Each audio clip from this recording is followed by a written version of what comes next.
perimbunan ya, Kisanak semua ya. Saya kasih ulasan tentang cara-cara perimbunan. Yang ini kemungkinan banyak sekali yang belum memahami. Saya yakin banyak yang belum memahami cara seperti ini. Cara mempersingkat waktu dan juga untuk menemukan bentuk-bentuknya itu seperti apa ya, saya kasih tahu. Tentu untuk melakukan perimbunan awal seperti ini ya, yang sudah kita lakukan adalah membuat gerak dasar cabang. Bagi kalian yang ingin tahu cara membuat gerak dasar cabang-cabang ya, cabang awal, gerak dasarnya bagaimana, ada di video sebelumnya. Jadi setelah cabang-cabang ya itu dibuat, cabang dasarannya seperti ini sudah jadi, tentu akan muncul tunas-tunas. Dari sini kita mulai merimbunkan, tapi saya kasih tahu ini agak sulit. Caranya begini, proses perimbunan awal begini ini nggak bisa langsung main potong pucuk terus menerus, itu sebetulnya nggak bisa ya. Jadi prosesnya begini, cabang kan sudah kita pilih dari anak cabang yang dasarannya seperti ini ya. Nih misalnya cabang dasar ya yang kemarin kita buat. Nah dia muncul anak-anak cabang seperti ini, ada yang di sana juga. Nah sudah kita kawat ke atas, harus dikawat ke atas, kalau enggak dia akan ke sini ya Kisanak ya, ke sini sudah pasti akan mendatar. Namanya bougainville apalagi jenis daun lebar seperti ini rata-rata mendatar. Jadi yang mendatar begini kalian kawat ke atas, kalian pilih susunan cabangnya, jaraknya bagaimana, kalian pilih untuk mendekatkan perimbunan.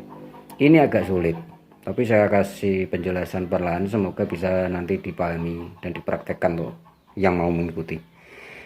Jadi setelah muncul tunas-tunas muda seperti ini ya, tunas-tunas muda seperti ini, kalian langsung potong.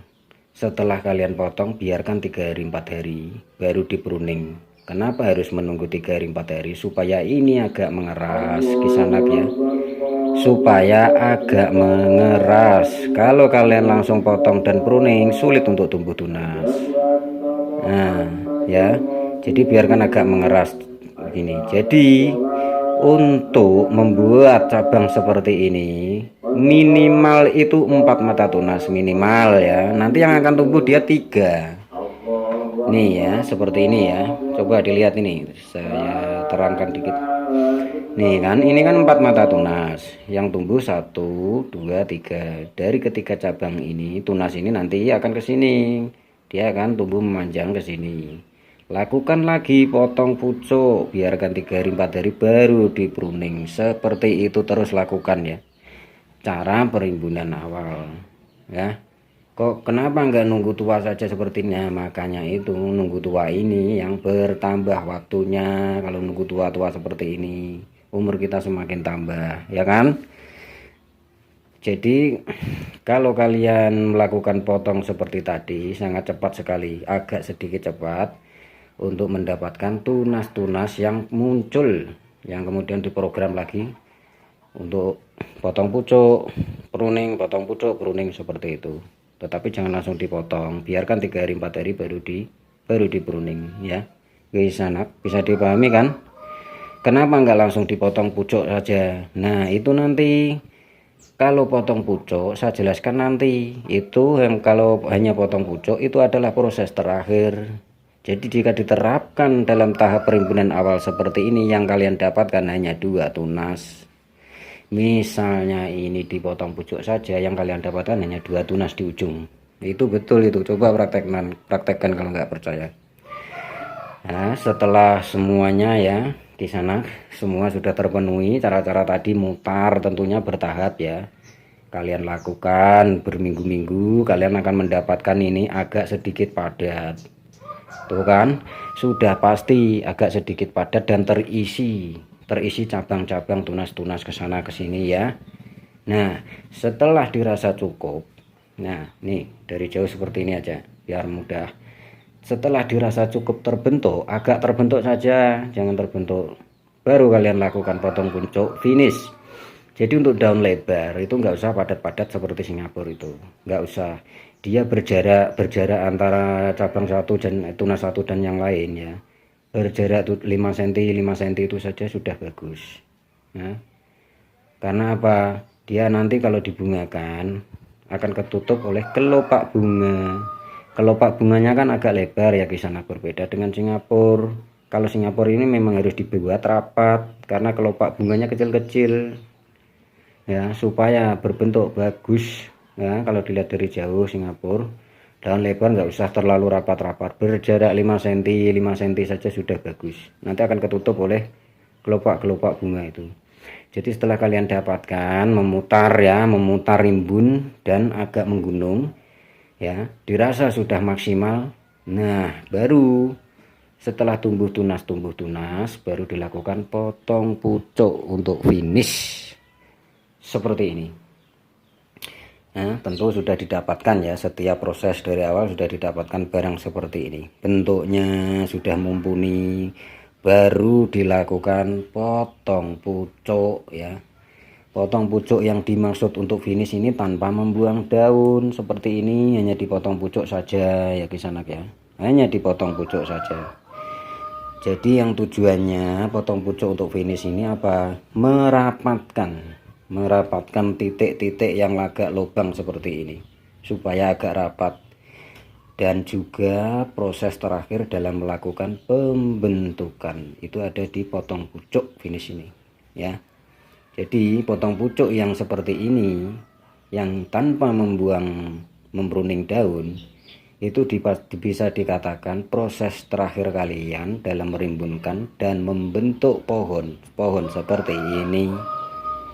Nah, jadi potong pucuk yang ini, finish ini nggak bisa diterapkan di awal perimbunan seperti ini ya.